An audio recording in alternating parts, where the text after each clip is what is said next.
La méthode est allemande. Leçon numéro 3. Présentée par la chaîne Encyclopédie Topic.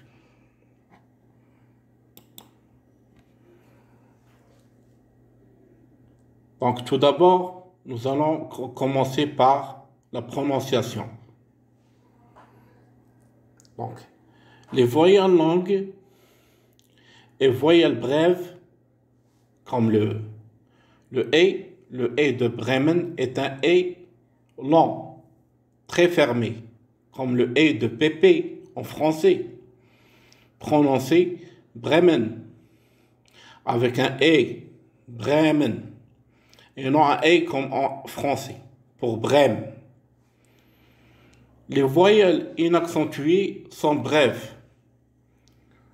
Le deuxième de A, de Anna, est bref. Le premier A accentué est également bref devant deux consonnes.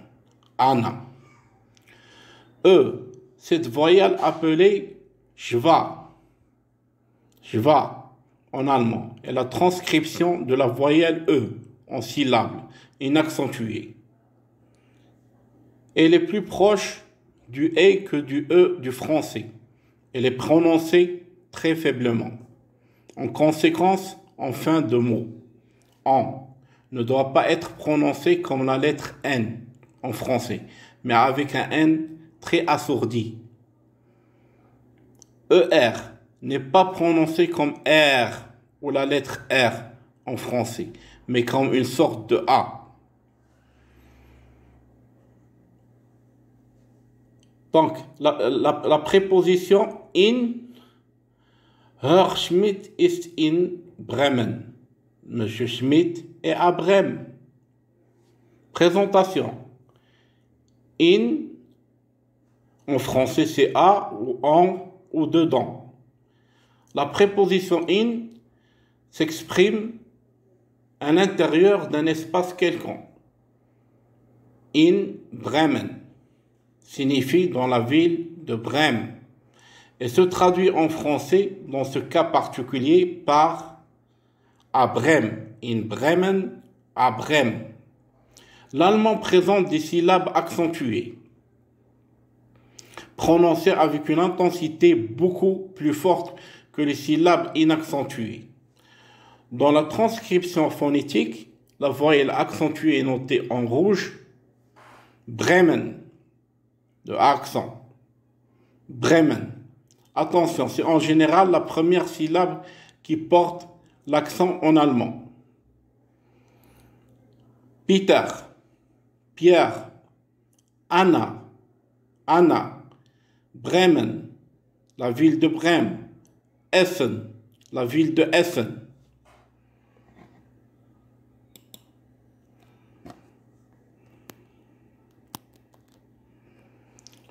Maintenant, nous allons voir l'application et la traduction. Donc, pour la première phrase, hier ist Bremen. Voici Brême.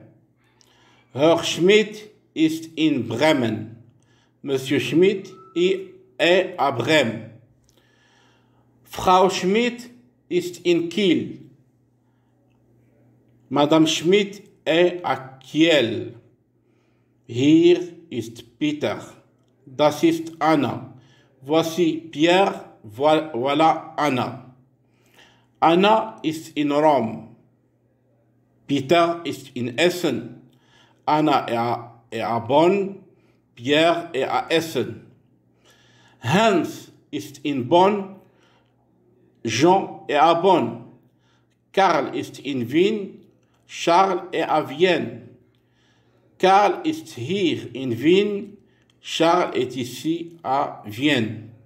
Anna ist da in Rom. Anna est là à Rome. Peter ist dort in Essen. Pierre est là-bas à Essen.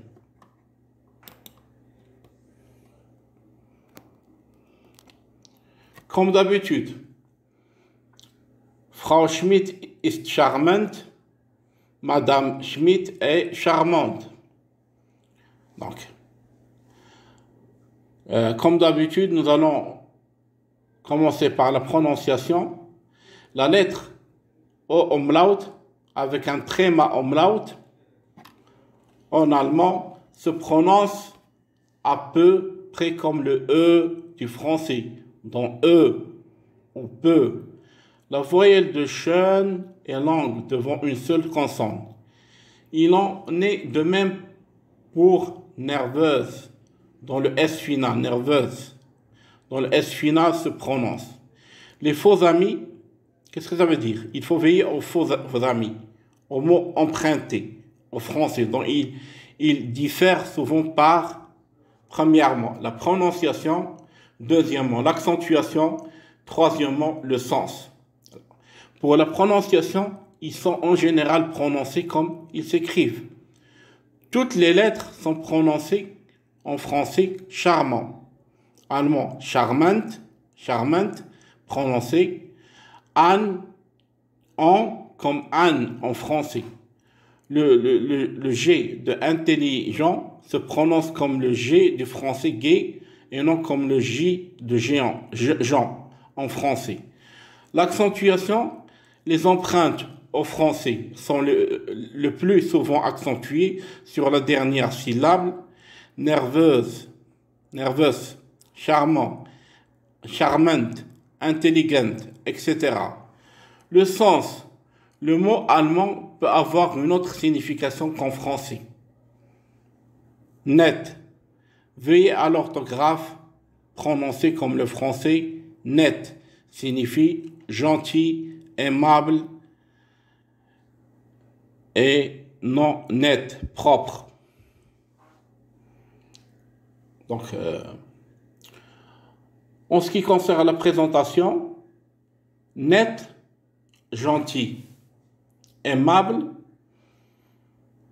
charmante, charmante, charmant ou charmante, nerveuse, nerveuse, nerveux ou nerveuse, schön, schön, beau, belle, intéressante, intéressante, intéressante, intelligent, intelligente, intelligente, intelligence.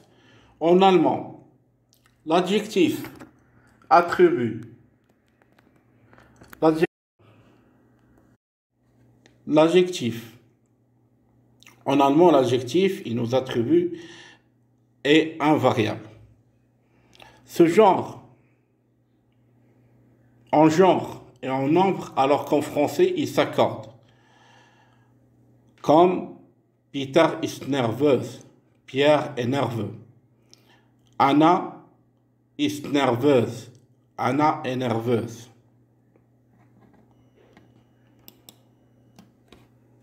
Application et traduction. Herr Schmidt ist nett, Monsieur Schmidt est aimable. Frau Schmidt ist charmante, Madame Schmidt est charmante. Anna ist charmante, Anna est charmante. Peter ist nett, Pierre est gentil. Karl ist nervös, Charles est nerveux. Hans ist intelligent, Jean est intelligent, Jean est intelligent. Rome ist schön, Rome est une belle ville. Rome ist interessant, Rome est une ville intéressante. Wien ist schön, Vienne est une belle ville. Wien ist interessant, Vienne est une ville intéressante.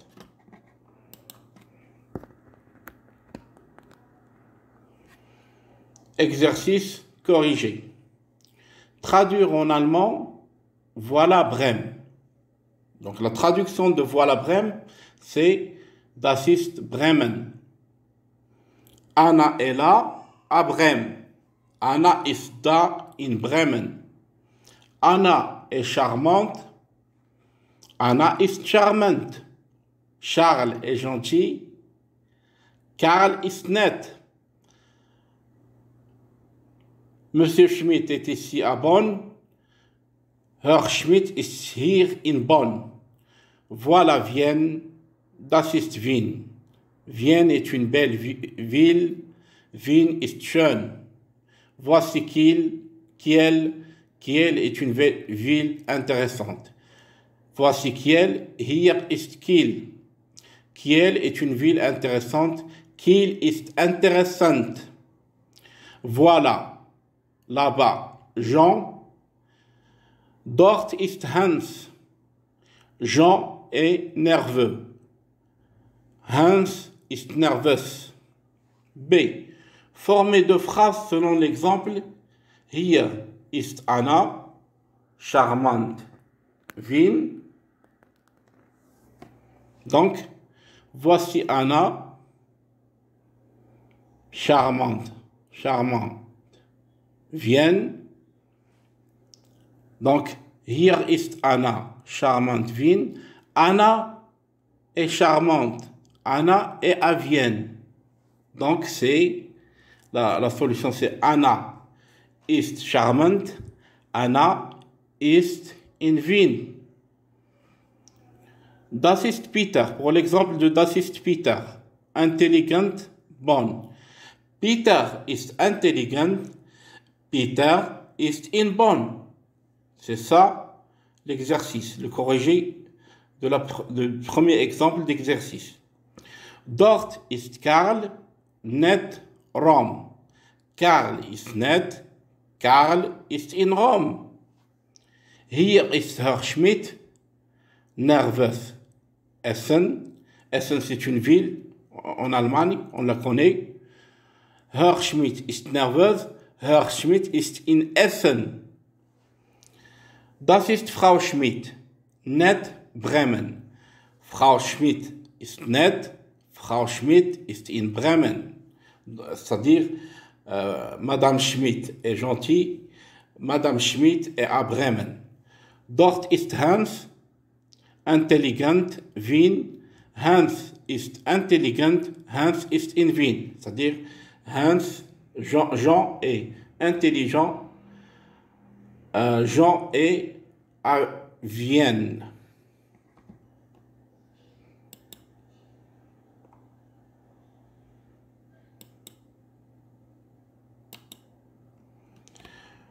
Donc, alors, finalement, nous avons vu la leçon numéro 3. N'oubliez pas de faire un like, de s'abonner et d'activer la cloche de notification pour passer à la leçon numéro 4. Je vous remercie infiniment de votre attention.